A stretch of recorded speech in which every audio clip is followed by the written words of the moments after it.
Comic fam. Oh, it's the last top 10 hottest comic books ever. No, just kidding. Of the year. Happy 2019. It's coming to an end. Russ, how you feeling? I'm excited. We're going into a new decade, and it blows my mind how many changes and how much we've grown in the last year, what we're doing. Thank you. And, I'm awesome. Comic book fam, you guys are incredible, and we just love being able to do this every single week for you. Absolutely. And Russ, you had a good week. You got a new collection in. This collection, if you've been following me on Instagram, you'll recognize I've been posting a lot of photos just like this, where I'm getting 10, 15, and 20 copies of these amazing books. These 20 copies of Watchmen #1 are actually going out in the mystery mail call, but more glory. You should check it out and follow me on Instagram. Yeah, Watchmen is kind of the theme for January. Yep. Alongside of what is going to be our first Marvel exclusive, courtesy of Marvel Comics. Thank you. Another great accomplishment this year. Oh, yeah. A little bit of a team up with Marvel Comics, and we're putting out Donny Cates' In-Hyuk Lee variant of Thor #1. This is so hot. It's so good and only available in the mystery mail call. Only got a couple weeks to reserve your box, and you know what? We're going to be selling out. We're actually getting pretty dangerously close. You're going to so sell out, yes. Gonna want one, get one now.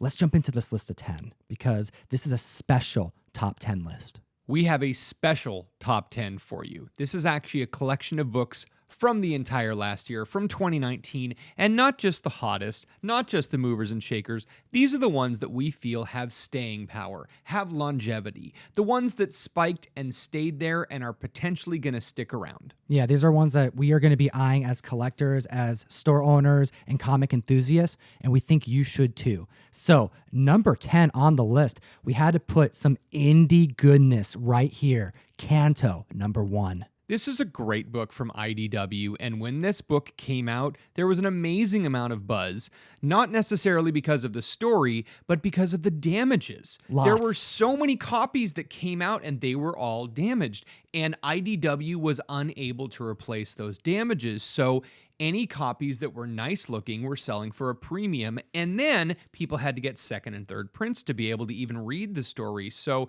it became a very hot and sought after book, and the story made it stick around. People love the story, and then they wanted to go pick it up. Boom, book started getting hot. $12 current average sales with a current height at a 9.8 of $300. But here is where it gets a little spicy. We have a low Comic-Con print count of 6,300 of this issue. I think if anything happens, animation, option news, this was one of the hottest indie books of the year. If you can get one, this is a good one to hold on to, especially when you look at the CGC census currently. So the CGC census has only 32 at 9.8, but just to give you a little bit better insight to this one, 6,300 books on the print run.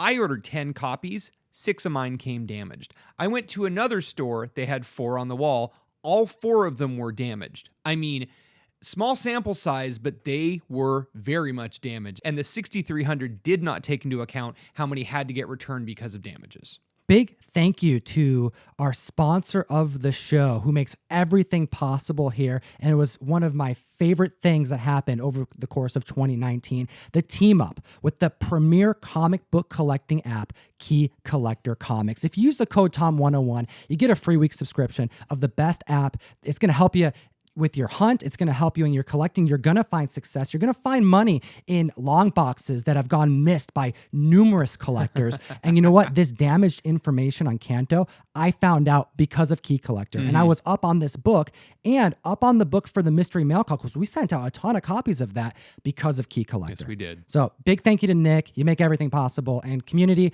if you want to help support the show and help support your collecting, download the app. Let's take a look at number 9 on the list because this is something that just happened recently. We have no CGC census numbers. We're talking about Miles Morales Spider-Man issue number 13. So the first appearance of Billy Morales, again, only came out 2 or 3 weeks ago. So there's a lot of speculation that she could be Spider-Zero. There's a lot of speculation that this is going to happen or maybe even show up in the next Edge of the Spider-Verse movie. We know we've got a year and a half until that comes out, but this book had a pretty low print run of 28,628 and is going strongly for $10. Yeah, it's an easy bet. Miles Morales, anything. It's a family member. And you know what? As I recall this past year, I can't think of any other time where I felt like I had to possibly make a change to a number last minute like this. that we didn't change it, but I had to wait for the outro to say, you know what? Spec just happened after we recorded in 12 hours. And people started putting money behind this book because of that Spider Zero potential. Are we Right. going to see this? Well, I'll tell you one thing. If anything happens, this book's going up next year. Another big surprise this year, number 8, we have Batman Beyond 37, first appearance of Batwoman Beyond. This book got so much buzz, and everyone was going crazy about cover A on the day it came out. It had a print run of under 20,000, just a little over 18,000 on it, and it was going solidly in the $12 to $15 range just 24 hours after release. Yeah, we have the first appearance of Batwoman Beyond, possibly Elenia Grayson's daughter, which it's also spec. This is so early that if something ends up happening, this is the book that people are going to then navigate to, especially with these low print counts. It was hot, and we're also seeing a $200 sale at 9.8 right now. That's insane. And it's a black cover, dude. It's going to be hard to get those graded at 9.8. A lot of ticks, a lot of potential for those points to go down. Well, and the census only has 3 copies at a 9.8 now, Tom. That's what I'm saying, and it's early enough that maybe these numbers of some of these more recent comics are going to go up in coming months. Like, they haven't been updated yet, but still, it's super early, and this is good spec. These are probably at stores still if they haven't sold out. Well, I can tell you that we weren't able to get any replacements on our cover A's. We did get some damage replacements for our cover B's, the variant ones. And if you guys want to hear more about variants, you're going to have to check out the podcast that Tom and Fire Guy Ryan are doing on the variants of the year. That's right. This coming Monday, Ryan and I are going to cover the top 10 variants of 2019. That's why there are no variants on this list. Now, let's take a look at number 7 on this. We have Captain Marvel issue number 8. This is the first appearance of Star, and this was a fun one because we report every single week. This had ramp up. This had like retroactive keys made because of this issue 8 key appearance when it was revealed that Star is here. She's going to be an antagonist, and there's more room. And you know what? First appearance of Full Star spiked other copies of this run, and now we're looking at the future where she's getting her own solo series. It makes sense why people are paying $12 average sales for this, as well as $175 highs at 9.8. So the print run was a little over 32,000 on this one, and there were a lot of people that knew that number 8 was going to be a book. So there are people that bought a bunch of copies of this. Even the second print one with the variant on it was interesting, but you know what? Get that first print. It's going to be out there, and yes, this will have staying power, especially when we see what happens with Star's own series. At least until that first issue comes out. If that issue's a banger, I'm talking like, out of left field kind of stuff. We're going to see people who invested in issue 8 with those, like, it's a moderately low print count for that book. I mean, Captain Marvel's a major title. So we're watching it. You should too. Absolutely. All right. Number 6 on this list. We got Batman issue number 77. This got me hot. Dude, this was you know how mad I was. Dude, you were pissed, I was mad. dude. I had to hold this guy back. For real, dude. You like, cannot kill Alfred. But they did. I know. They killed Alfred. And you know what? I'm just not sure if they're going to bring him back. I think that this book deserves to be on this spot. I mean, $10 average sales, 9.8's at 55. But this is a major DC character. Just this moment may have lasting effects down the road. And I just, like, how many times can they bring this particular character back? I think if he's dead for a while, then this book may be looked at as one of the biggest deaths of 2019. Well, absolutely, and even possibly all time for DC, because we know DC doesn't keep people dead for long. And that's just one of the things they do. They'll kill someone, they'll bring them back 6 months later, or they'll say it was a different Earth. I mean, they just have cop-outs for it. So for them to actually kill Alfred and keep him dead in Batman continuity, I mean, Tom King has made some mistakes in this run, and I'm excited to see what happens after he's done with this run. Yeah, we'll have to wait and see. But you know what? This is the first comic on this list that we have a 9.9 graded of. Only one on the census, but we have a staggering 114 copies that have hit the CGC census at 9.8. Well, and a lot of that has to do because Batman is a large print run title. A lot of these other ones you're looking at in the 15, 20,000 print run, this Batman has 81,215 copies that were made of that first print. So even though it's selling consistently for $10, there's a large print run out there. Number 5. cultural phenomenon. Probably one of the most important indie books to ever been made. It changed the collecting industry. It got me back into buying comics. I'm talking about The Walking Dead. And man, was there a moment that was as like, oh my gosh, when Walking Dead just out of nowhere ended? Like, I'm speechless. I'm literally speechless. Right. No, it was just like that. You know, there I was can feel a rumor. it, dude. I can feel my hairs on my arms from that time that it happened. We're like, we need to go live. Like, what's going on? There was a rumor, and then I got the issue at the shop, and I read it as fast as I could, and I'm like, no, Tom, they ended it. It's done. It's it. Kirkman wrote a letter. We're done with it. We're putting Walking Dead 191 on this list. The death of Rick. Now, Death of Rick, it was shocking, but then we were expecting there to be more explanation. So there was Death of Rick, and then there was the 192 where... Dude, they solicited covers. They did. They're like, yo, reserve your copies. Yeah. Psych. So... because there was more preparation for 192 and 193, 192 got a second print, the commemorative, Rick Grimes death issue, and 193, Image came out and said, order your books, get your orders in, order as many as you want, we'll make them returnable, you can have as many copies as you want. So people upped their orders. They did not do that for 191. So if you see that 193, the final book was up and down, and then they released that second print and it was up and down, and that's a lot of what happens with these books. 191 did not get that treatment. Dude, we're seeing $12 average sales for this. I mean, $50 9.8s with a signed by Kirkman going for $150. And again, since this book, print run wise, is a third as big as the final issue of the run, this is going to have staying power, especially if they do more with Walking Dead on TV. All right, so we have a 48,000 print count of this book, 4 of which are at 10.0.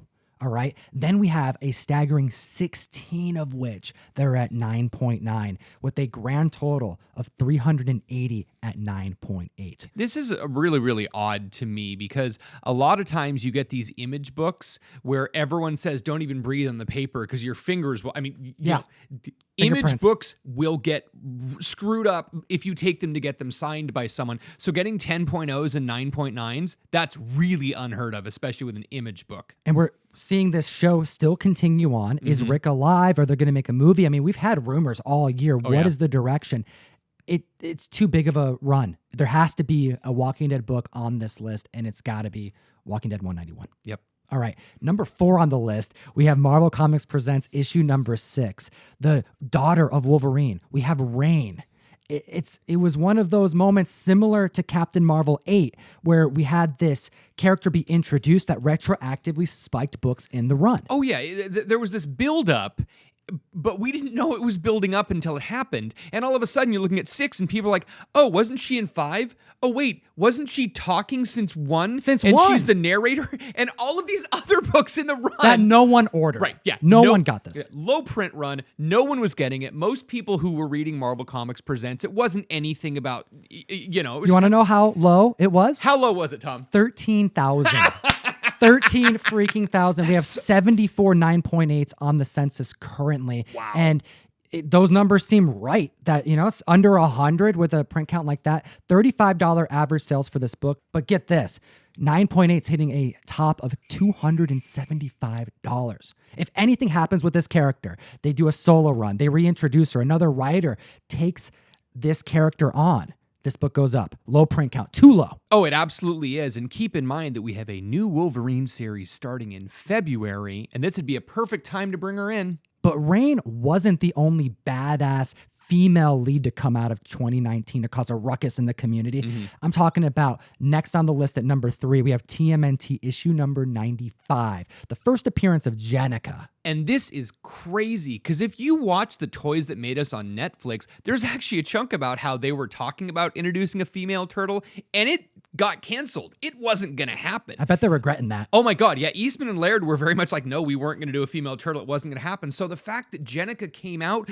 was so popular and has actually changed the face of the turtles. I mean, this new run, the IDW run, has been fantastic. Solidly $20. High grade of 9.8, $150 there. This is a crazy, crazy good book. And yeah, it's going to stick around. Issue 100 just dropped this month. Issue 95, I mean, this just happened this past year. They haven't had enough time to really utilize her to her full potential, which is why I think this book has room to grow. I totally agree, Tom. And this book, with just over 15,000 copies, people were caught on their heels. They had no idea this was coming. I'll tell you one thing. When I was at the retailer summit, this is post this event just happening. The IDW representatives, they communicated with me that they were shocked by the collectors' involvement in the success of this run. They felt it and they realized, oh my goodness, this is something that we really need to serve. This is a community that makes comics happen. And it's a great example with this book. Awesome. Number 2 on the list. Russ, we got to put Naomi number 1 here. And we actually disagreed. We did, but I'll get to that in a minute. Okay, so Naomi number 1 making the list. Everyone knows that when this dropped, it dropped unexpectedly. What's Naomi? It's a mystery story about Superman. We knew Bendis was writing it. Okay. We knew there was something big that Bendis was doing. There was some... Then 25,000 comics, turns out, were printed. It was really good. And people thought, oh my goodness, it's a new character. It's a really good run. It's Bendis. Why don't I own this? And they went to stores to hunt it down. Only 25,000. Then we saw this print run just start to go up. Second prints. Issue number 2, spike. Issue number 3, spike. Issue number 4, spike. 9.8 start to hit the market. $400 sales of Naomi number 1. What is going on? People speculating on this book. Current sales, average sales of this book raw, $30. CGC at 9.8. We're ending the year at a high at 145. What's going on? I really wanted to put TMNT 95 above this book, and a lot of my reasoning behind it is that I liked that Naomi spiked when it first came out. I understand that the series was good and popular. I think it's very difficult to have a mini series like this, a 6-issue series, just a small arc that has a book that you're going to expect staying power from unless you know there's a movie coming out of it. Another thing was that the wait between 5 and 6 was too long and it cooled off. So the people that would have wanted number 1 by picking up number 6, they just didn't want it, and they could pick up the second, third, fourth, the final printing that they had to. And then it turns out she's a lantern, which, again, Fire Guy Ryan cares, but I don't. Sure. Okay. You know, it's fair. So, but I like Bendis's writing. They did well with the character. I just don't know if this has as much staying power as something like Jennica. Jennica has not flowered. We don't really know what's going to go with that character. Whereas Naomi, they might not use her again for a long time. Okay. So I could definitely see us swapping 2 and 3 on this list, just to be clear. But I wanted to put Naomi number 2 on here because of the bang that she caused. TMNT was huge, but as far as the spec market goes, as far as cover A's go, Naomi number 1, people were aggressively buying it. We have a total right now of 683 9.8 copies currently on the census. That is crazy high. You know, that's a massively high print run. But people are not spending as much on this character right now. If anything does happen again, and the only reason why I'm putting her here is because of how big of a bang she caused, boom. Everyone who has one is going to be happy. Well, and also keep in mind that we know that this is the same month that they had Immortal Hulk number 2. Right. And this was a quarter the print run of Immortal Hulk number 2, and we all know what Professor Fry did with that book. Number 1 on the list. This book shocked me. This book shocked you. Oh, but This book shocked Nick. Right. And it's going to shock you, Comic Fam. We're putting number 1 on the top 10 2019 comics list. And thank you so much for your support over this year. Please hit that like button if you found any value to this list. We're going to tell you about a book that you need to go hunt for. We're talking about Detective Comics, Batman, the 80th anniversary, issue number 1. Dude, we're talking about a Walmart variant. What is this book? What is going on? I came in and I saw the list and I'm talking to Tom and I'm like, Tom, what is this book? I've never heard of this book. What? And they're selling, and then I'm looking at eBay and they're selling for $35 to $40 a piece. I've never heard of this book. I've never seen this book. This Jim Lee cover is stunning. It looks amazing. How have I never heard of this book, Tom? Okay, so the reason why you haven't heard of this book is because, well, for one, it came out in freaking March. Okay, so 9 months ago. Yeah, 9 months ago. And to put in perspective of what's going on here, I have a feeling it's because of low print counts. Let's take a look at an example from last week's video. We're talking about Crisis on Infinite Earths, the Walmart variant. Currently, 55 copies of this issue is listed, with over 140 of them already sold. Compared to this Detective Comics Batman Anniversary Special, issue number 1, we're seeing a mere 2 listed with a total of 10 that have sold in the last 3 months. I have a feeling that this comic book has a staggeringly low print count. We already know the other Walmart comic books have a pretty low print count themselves. Right. That's why they're spiking and people want them and they can't find them. I think that's what's happening here. Absolutely. This just feels like a ghost variant. I mean, even when Bleeding Cool was talking about this in March, has anyone seen this book? We have no idea. I mean, it was really something that I had never seen this until tonight. That's right. And with none that we can find on the census, this one, I think, is a really good bet going into 2020. If you can get your hands on one, keep an eye out for it at Walmart's. They may still be there. But you know what? If you can, get it graded. Giant size books are notoriously difficult to get in high grade. And I think those with a 9.8, maybe with that Jim Lee Sig, are going to come out on top on this one. Absolutely. And you know what? Just to keep all of these print counts in perspective, we don't normally do print counts, but we want to show you how these books are compared to everything else. The number 1 book almost every single month, generally it's an X-Men book or a Batman book. Major titles. Whatever a major title is. Average month is about 150,000 for the highest selling book. So when you have some of these that are 15,000, you're talking 10% of what the biggest book of the month is. That makes these super scarce, and that's the reason why Tom and I believe that these books are going to have staying power. Let us know what you think about this list. It'll enter you to win our giveaway. We're going to end the year with a 1 in 100 Absolute Carnage, issue number 5. So pretty. Ryan Stegman Virgin variant. Nice. It's freaking gorgeous. And I'm excited to be able to provide giveaways to the community. Comment down below. Let us know what you think. And then we also have this Immortal Hulk issue number 1, the Codex variant. Freaking love that Venom cover. If you want to win that, make sure to watch our podcast on Monday. Ryan and I are going to give that one away. And then we also have to give a big thank you and congratulations to a member who commented on our video last week. Your favorite comedian. My favorite comedian, David Cross. And if it was actually David Cross who won this book, I would be super, super happy. But yes, if your name is David Cross, let us know. Yeah. I mean, I think all the information is down below. It is. And if you win a giveaway, the email is bagsandboardsgiveaway@gmail.com. And that's how you claim these comics. Thank you, Comic Fam. Wow, what an amazing year. Exciting stuff going into 2020. Don't forget, now is the time to go and reserve your box for the mystery mail call. You help support the show, but we'll send you some comic books. And holy smokes, Russ, if there is something that the Comic Fam can do as they go into the new year, it's download Key Collector. They really do need to. If you don't have Key Collector, we're not just harping on this because we have to. We love this app. We use it constantly. Tom and I were using this when we first started doing this show. Dude, and it is 3 or 4 months in, you're like, dude, this is a really good app.